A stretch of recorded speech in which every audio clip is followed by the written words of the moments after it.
Welcome to Sociology Visualized. Today we will study one of the most influential contemporary social and political thinkers, Jürgen Habermas. He is a German philosopher and sociologist associated with the second generation of the Frankfurt School. His work attempts to defend reason, democracy, and modernity in an age of crisis and skepticism.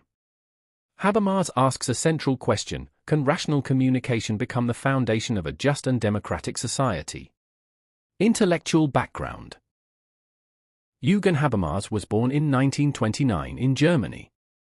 He belongs to the tradition of critical theory developed by the Frankfurt School. He was influenced by Karl Marx, Max Weber, Immanuel Kant, George Herbert Mead. Unlike earlier Frankfurt School thinkers such as Theodor Adorno, who were pessimistic about modernity, Habermas believed that modernity is an unfinished project. He argued that the problem is not reason itself, but the misuse of reason in instrumental forms. The public sphere. In his 1962 book, The Structural Transformation of the Public Sphere, Habermas introduces the concept of the public sphere. The public sphere refers to a social space where private individuals come together to discuss public issues rationally and form public opinion. This discussion influences political authority. Historically, it developed in 18th-century Europe in places such as coffee houses in England, salons in France, literary societies. According to Habermas, this sphere was based on rational critical debate and equality among participants. However, with the rise of capitalism, mass media, and advertising, the public sphere became commercialized. Citizens turned into consumers, and public debate became manipulated. This analysis is highly relevant in the age of digital media and algorithm-driven communication. Theory of Communicative Action. Habermas' major theoretical contribution appears in his 1981 work, The Theory of Communicative Action. He distinguishes between two types of rationality. Instrumental rationality. This form of rationality is goal-oriented and efficiency-driven. It is dominant in markets, technology, and bureaucracy. It focuses on success and control. Communicative rationality. This form of rationality is oriented toward mutual understanding. It is based on dialogue, argument, and consensus. The aim is agreement rather than success. Habermas argues that modern societies have become dominated by instrumental rationality. He proposes communicative rationality as the foundation for democratic life. Lifeworld and System. Habermas divides society into two spheres, lifeworld and system.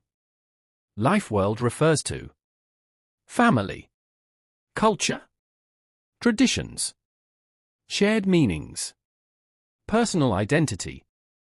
System refers to market, regulated by money, state and bureaucracy, regulated by power.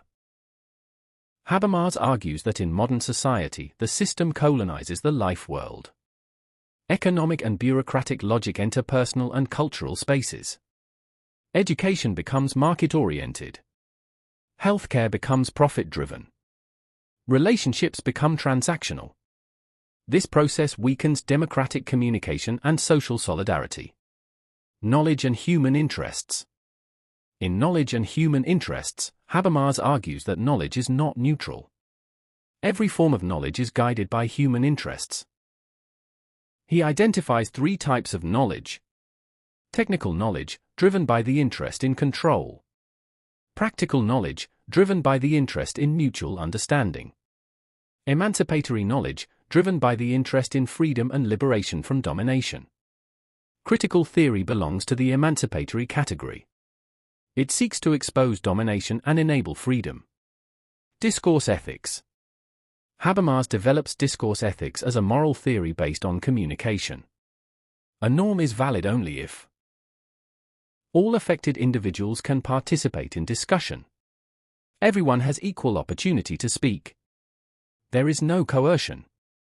The better argument prevails. This condition is called the ideal speech situation. It forms the basis of deliberative democracy, where decisions are made through reasoned debate rather than force or manipulation. Relevance. Habermas is highly relevant today in discussions on democracy, civil society, media, and globalization. In the context of social media, issues such as fake news, polarization, and echo chambers demonstrate the distortion of communicative rationality. In democratic politics, deliberative models inspired by Habermas emphasize citizen participation and public reasoning. His ideas also influence debates on the European Union and cosmopolitan democracy. Criticism. Habermas has been criticized for being overly idealistic. Thinkers influenced by postmodernism argue that he underestimates power relations and structural inequalities. Some argue that consensus may silence minority voices. Others say his model reflects Western liberal assumptions. Conclusion. Jürgen Habermas attempts to defend reason and democracy in modern society. He argues that freedom and justice are possible when communication is free from domination and guided by rational dialogue. Instead of rejecting modernity, he calls for its completion through communicative action and democratic participation. If you found this lecture helpful, do like, subscribe and share this video. Thank you.